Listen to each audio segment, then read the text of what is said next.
اعتماد کا مجھے اور آپ کو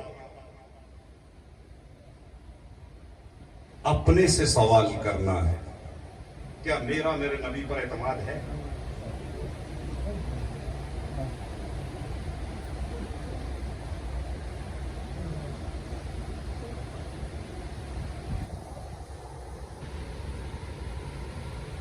یہ سوال ہے، ہر کسی نے کس سے کرنا ہے؟ خود سے کریں۔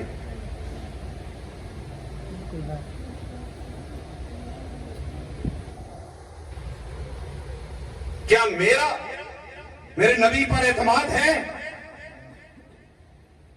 دیکھو،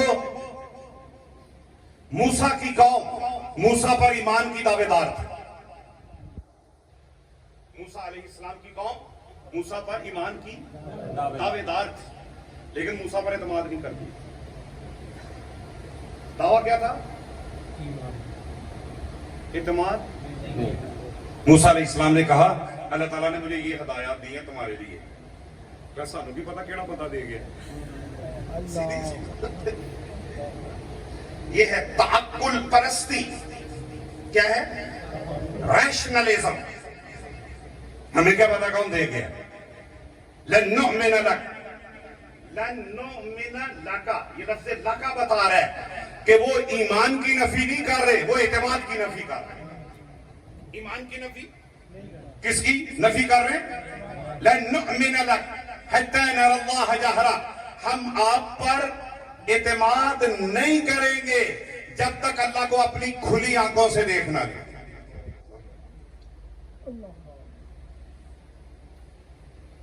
کیا ہوا؟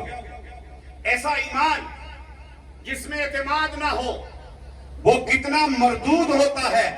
فَأَخَذَتْكُمُ الصَّاعِقَةُ، اللہ نے ان کی تعریف نہیں کی، اللہ نے ان کو تلقین نہیں کی، ایک کڑک آئی جس کڑک کو ان کے کان بھی برداشت۔ فَلَمَّا أَخَذَتْهُمُ الرَّجْفَةُ، زمین ہلی، زمین ہلی، ان کے پاؤں ٹھہر نہیں سکے، اوپر سے موت وارد ہوئی۔ موسیٰ علیہ السلام، نبی کی ایک اپنی شان ہوتی ہے، اور یا اللہ پھر کیے معاف کر۔ یہ کون ہے؟ ہم تو کسی کو نہیں معاف کرتے۔ کرتے ہیں؟ کرتے ہیں؟ کیا نہیں کرتے؟ یاد رکھنا، جس قوم کا جذبہ علم کے تابع نہ ہو، اس قوم کا جذبہ اس قوم کو گمراہ تو کر سکتا ہے، منزل تک نہیں پہنچا سکتا۔ جس قوم کا جذبہ علم کے تابع ہو، اس قوم کو مبارک ہو کہ وہ منزل تک ضرور پہنچے گی۔ منزل تک پہنچنے سے پہلے خدا نہ خواستہ آپ لاپا ہو گئی تو خدا اپنی قدرت ساتھ جوڑ دے گا۔ اپنے جذبوں کو تابع کرو، کس کے؟ علم کے۔ دیکھو میں آپ کو ایک مثال دوں۔ قرآن پاک میں رسول پاک کی بے ادبی کے 2 واقعات آتے ہیں۔ کتنے واقعات؟ 2۔ یہ جو تھے نا مدینے کے بعض لوگ، صحابہ کرام کو جب حضور کی بات سمجھ نہیں نہ آتی تھی تو وہ کہتے تھے رائنا یا رسول اللہ۔ کیا کہتے تھے؟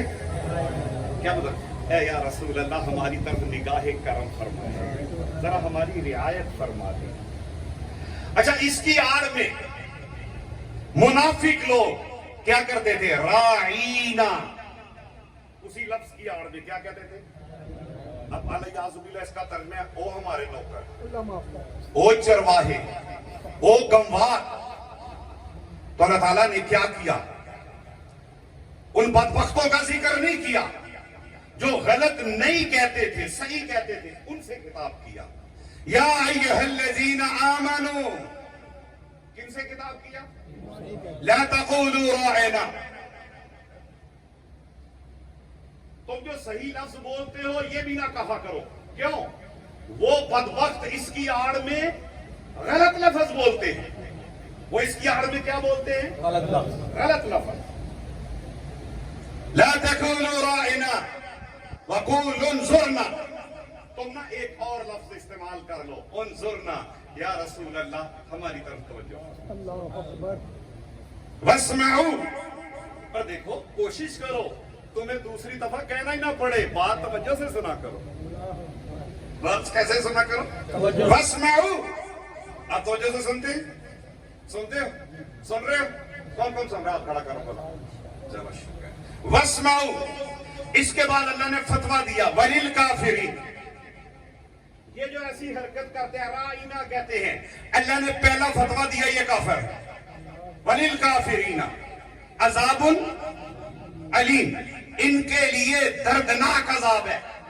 ایک تو یہ کافر ہے, دوسرا ان کے لیے کیا ہے؟ دردناک عذاب. یہ واقعہ آپ کے سامنے آ گیا. ایک اور واقعہ آپ کو بے ادبی کا سنا. مدینہ کے قریب سے کچھ لوگ آئے, انہوں نے بھی کلمہ پڑھا ہوا تھا. انہوں نے کیا کیا؟ رسول پاک کے حجرہ کے باہر سے حضور کو پکارا جیسے ہم ایک دوسرے کو پکارتے ہیں.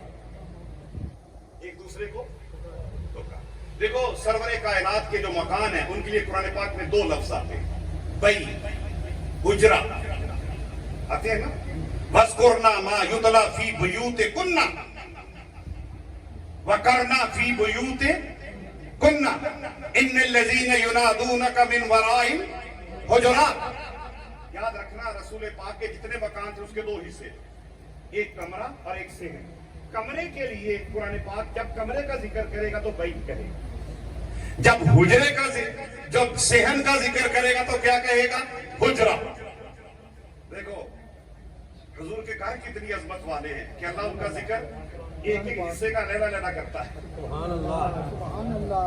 ہے کہ نہیں؟ دو لفظ ہے نا, حتیٰ کہ حجرے کے نام پہ تو پوری سورت ہے, سورۃ الحجرات, ہے کہ نہیں؟ اب وہ حجرہ سے باہر آ کے انہوں نے ایسے پکارنا شروع کر دیا, یا محمد صلی اللہ علیہ وسلم اخرج علینا, آپ باہر آئے, آپ آئے. اس پہ اللہ نے تبصرہ کیا کیا؟ ان الذین ینادونک من وراء الحجرات, وہ لوگ جو آپ کو پکارتے ہیں حجروں کے باہر سے. یہ ادب ہے یا بے ادبی؟ کیا ہے؟ بے ادبی. کیونکہ اس سے پہلے بتا دیا نا.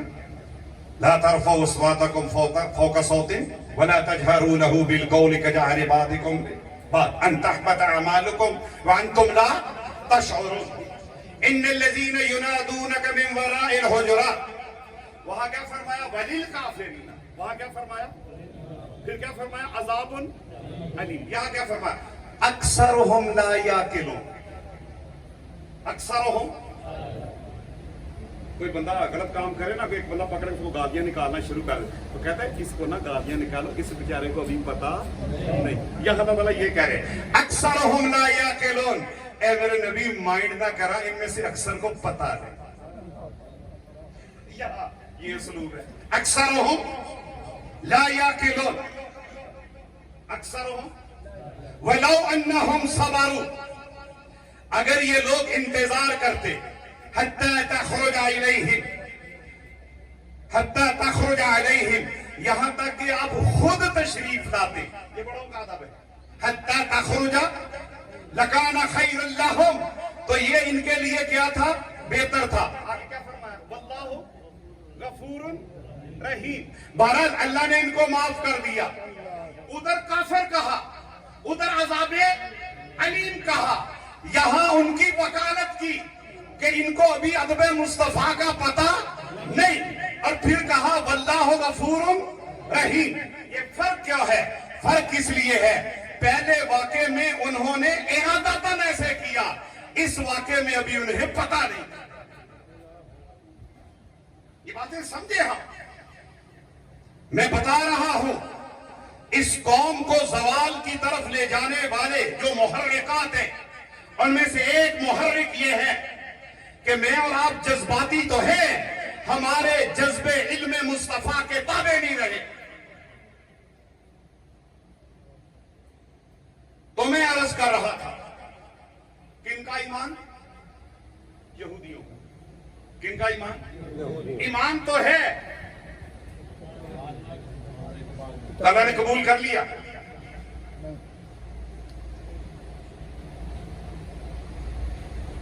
اللہ نے قبول کر لیا. ایمان ایسا قبول کر لیا کہ جس پر ایسا ایمان کہ حضور پر اعتماد نہ ہو. میں آپ سے ایک سوال کرتا ہوں, ہم اپنے لباس کے حوالے سے حضور پر اعتماد کرتے ہیں؟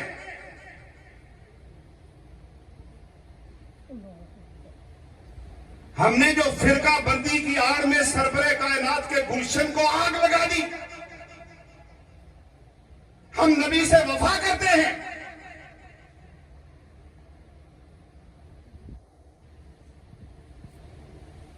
بتاؤ, ہم جو کاروبار میں کم بولتے ہیں, جھوٹ بولتے ہیں, عیب چھپاتے ہیں, مارکیٹنگ کے نام پر ہم لوگوں کو لوٹتے ہیں, کیا ہمیں اپنے نبی پر اعتماد ہے؟ کیا ہے ہم؟ وضع میں ہو تم نصارا تو تمدن میں حنود. یہ مسلمان ہیں جنہیں دیکھ کے شرمائے یہود. اور قرآن پاک نے منافقوں کے ایمان کا بھی ذکر کیا ہے. کن کا؟ منافقوں. آپ نے غزوہ خندق کا تذکرہ سنا؟ غزوہ خندق کا. غزوہ خندق میں آپ کو پتا بڑے مشکل حالات, تقریباً 20,000 کافر مدینہ پر حملہ آور تھے. مدینہ والوں نے اپنے دفاع کے لیے خندق بنائی تھی. بھوک اتنی تھی کہ پیٹ پر کیا بدے ہوئے تھے؟ پتھر. خوف اتنا تھا کہ رات کو کوئی اکیلا قضائے حاجت کے لیے باہر جانے کی جرات نہیں کرتا تھا. خود مدینے کے اندر منافقوں سے اتنا ڈر تھا کہ ان کے لیے بھی رسول پاک نے بندے مقرر کیے تھے. اب اتنے مخدوش حالات, سورہ احزاب میں تفصیل سے تذکرہ, چونکہ میں ختم کرنا چاہتا ہوں, میں اس کا ذکر نہیں کرتا لیکن اشارہ کر رہا ہوں. یہ سارے حالات دیکھے تو حالات کیا بتا رہے تھے کہ آج مسلمانوں کا کچھ باقی بچے گا نہیں. اس کو آج کل کی اصطلاح میں پتہ کیا کہتے ہیں بے وقوف؟ Ground realities. اس امت پر زوال کی علامتوں میں سے ایک علامت یہ ہے, برے کام خوبصورت لفظوں سے کیے جائیں.